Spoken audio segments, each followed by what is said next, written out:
I'm from Salt Lake, and I just want to make sure I heard correctly. Esther's going to have seminars at her new residence in Utah? Yeah. It's going to be a little tricky. She's still working the logistics out, because if she releases it today, there are only 6 events planned, and she wants like 50 to 80 people.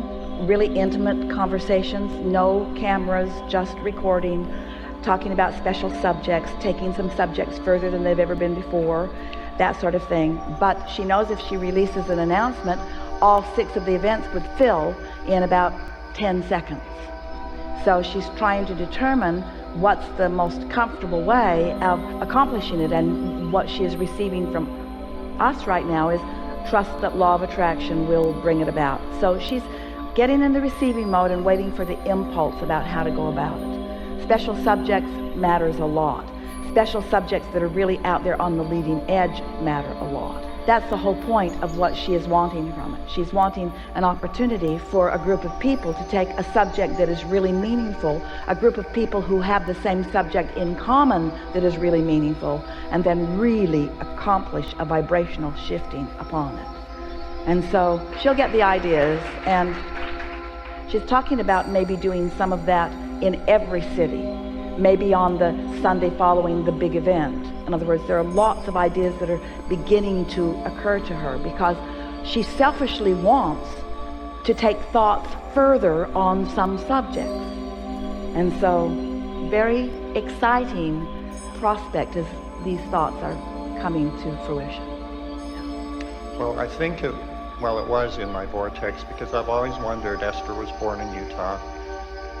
Why doesn't she do a workshop? And I desired that would happen. Over time, she and Jerry have just been gravitating to where larger groups are. It was just a sort of natural calling. In other words, the impulse to go where more people are wanting to come. There is so much appreciation, not just from Esther, but from us, about your willingness to gather like this. Whether you get into the chair and are verbalizing openly, or whether you're sitting in the room and projecting vibrationally, your participation in these gatherings is of enormous value. Your participation is of enormous value to the whole, and the whole is of enormous value to you. There is vibrational shifting that takes place in these situations that you can't accomplish as easily under any other situation or condition. So that's the reason. Okay.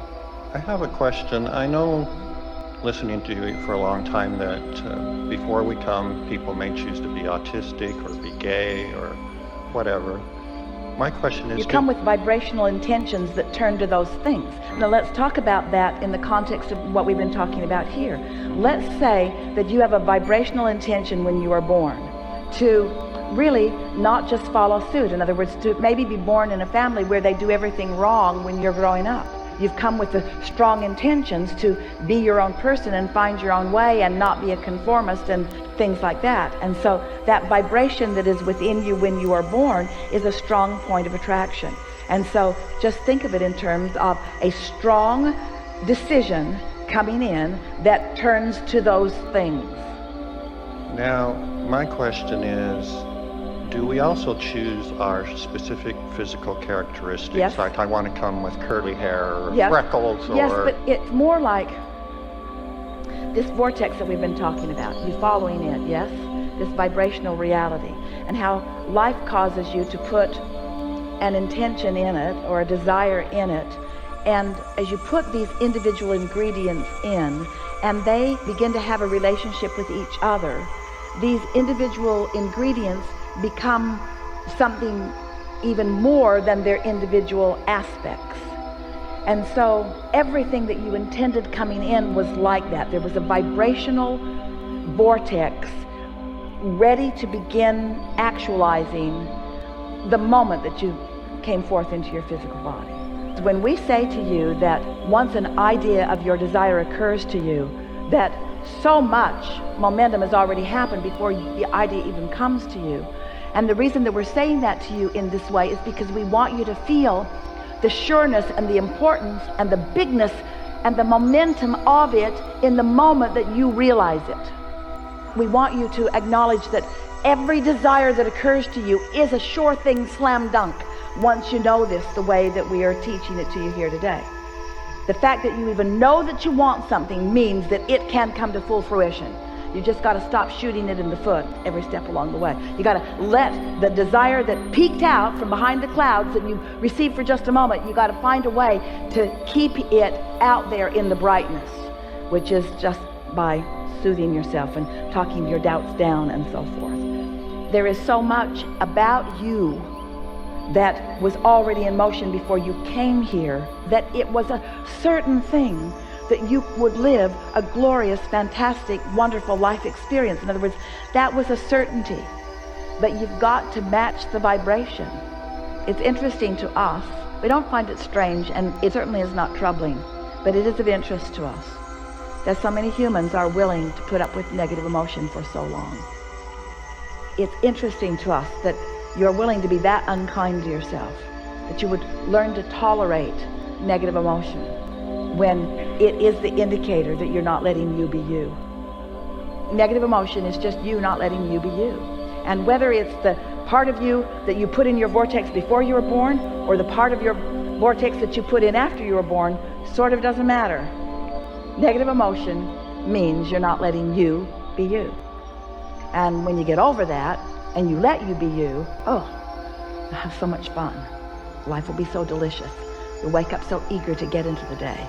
And every part of the day will be wonderful as you rendezvous with different people who must be on your vibrational wavelength. When you are in the receptive mode, you only meet what is in the receptive mode. It's interesting. Sometimes what you meet that you might think isn't part of your being in the receptive mode is, because you've convinced yourself that nothing should come to you other than what you think you fully, completely want. In other words, Esther meeting this beautiful woman on the elevator today with her beautiful dog was not an indication that something had gone wrong or that anyone was doing anything that was wrong. The inspiration on the part of the other was part of Esther's attraction to help Esther understand something that is important to her. You see what we're getting at? Nothing wrong ever happens, but to varying degrees you allow yourself the receiving of the benefit of every interaction. So, say someone, I mean, our non-physical part loves the variety of people, the endless physical variety. But what if you're feeling like you got the short end of the stick as far as physical looks? Then that thought will prevent you from the expansion and explosion of you and the reason that you came into this physical experience. That will be a hindering thought that will prevent you from the fullness of that which you came intending to be. Now let's break this down just a little bit. And we're going to be gentle about this because we're not wanting beautiful people to be worried about anything.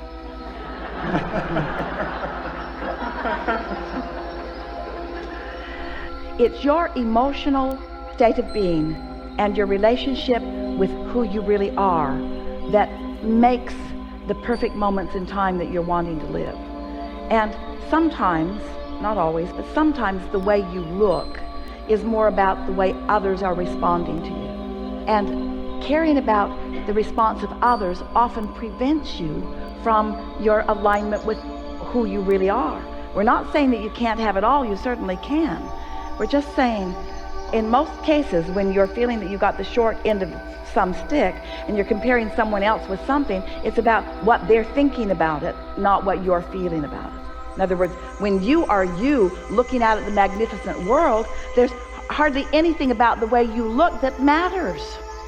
The way you look does not diminish your ability to enjoy a sunset or a beautiful beast or.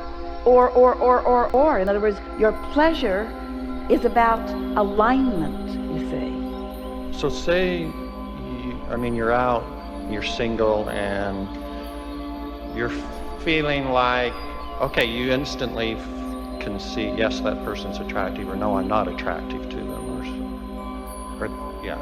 Here's something we really want you to hear, because all of this conversation, we talked about this earlier, is much of the world is over here in the manifestations, comparing attributes, trying to sort it out there. We want you to not do that for a little while and just let your comparison be about the way you feel. I felt better when I thought that thought than when I thought that thought. I feel more exhilarated when I'm outside than inside. I really enjoy getting up in the mountains where the air is fresher. In other words, let your comparison be about the unconditional things over which you have complete control, and then watch how those consistent thoughts turn to different things. So basically kind of stay off the subject onto other things, if that's putting you in... Back away from anything that makes you feel uncomfortable. Back away from it, because proceeding with the discomfort is only getting more momentum going about something. It's sort of like deciding that you're going to carry a stack of books, from rudimentary analogy, but you're going to carry a stack of books from one place to another. And so you've got a stack of books that's about that tall, and you can manage it, and you put another on it, and you can still manage it. But eventually, your management of this stack of books is really going to determine how stable you are. You see what we're getting at? Don't carry more books than you can carry successfully across the room, is what we're saying. And how do kids learn that? The books fall over, and the books fall over. And sometimes they can get better and better and better at it. Have you ever seen some of those people? They're carrying stacks of books, ridiculous stacks of books, far, far across the stage, because they're really good at controlling the muscles of their body and so forth. But we're just saying, you got to practice it. You've got to know how far you can go and still stay in balance. And you only do that by practicing it. The conversation that we've been enjoying so much today, mostly us, the things that we've been enjoying Esther translating into meaningful analogies and words for you, is this subject of the thoughts turning to the things, and that good feeling thoughts turn to these things, and better feeling thoughts turn to those things, and really good feeling thoughts turn to those things, and really bad feeling thoughts turn to those things. In other words, it's just the way that it is. And as you start making that analogy in your own experience, as you, after the fact or before the fact, in other words, it doesn't matter. Esther was laughing. She went up for a segment of refreshment, and she was thinking about, you know how a train of thought will lead to a train of thought. You're not even aware really of where it came from. So she's thinking about someone that she knows who is meeting someone else that she knows, and she was thinking about them in relationship to a conversation that she had had earlier about some furniture that she might want to give to them. And then she decided not to bother with the furniture, because the furniture really wasn't good enough to really go to all the trouble that it was going to have to go to in order to get that furniture in their hands. Now you follow this sort of convoluted thought. And so Esther was actively thinking about, sort of struggling with it, because she sort of wanted to give it to him, but it really wasn't worth it, because the furniture really wasn't really good enough to make that much effort. So these are the thoughts that she's having. So she washed her hands in her bathroom and wondered what she could do with the now not fresh towel. There's a whole stack of fresh towels. So what should she do with the not fresh towel? So she thought, I'll just put it in this drawer. And when she pulled on the drawer, the whole face of the drawer fell off. On her foot. Didn't hurt much. So then she thought, because this is what we've been talking about, what thought was I thinking that turned to that thing? And it was completely obvious what thought she was thinking that turned to that thing. Every impulse she had. She has never in her life ever looked for a place to put a used washcloth. Not one time ever. Not one time ever. She's never had that thought before. Never has she had that thought. She would just leave it on the counter. She would throw it on the floor. She would toss it in the shower. Never, ever, ever has she had that thought, I need to find some place to put this. Why would she have that thought? Because that thought needed to turn to that thing so that she would be aware of that thought. Yes? Don't you like knowing this?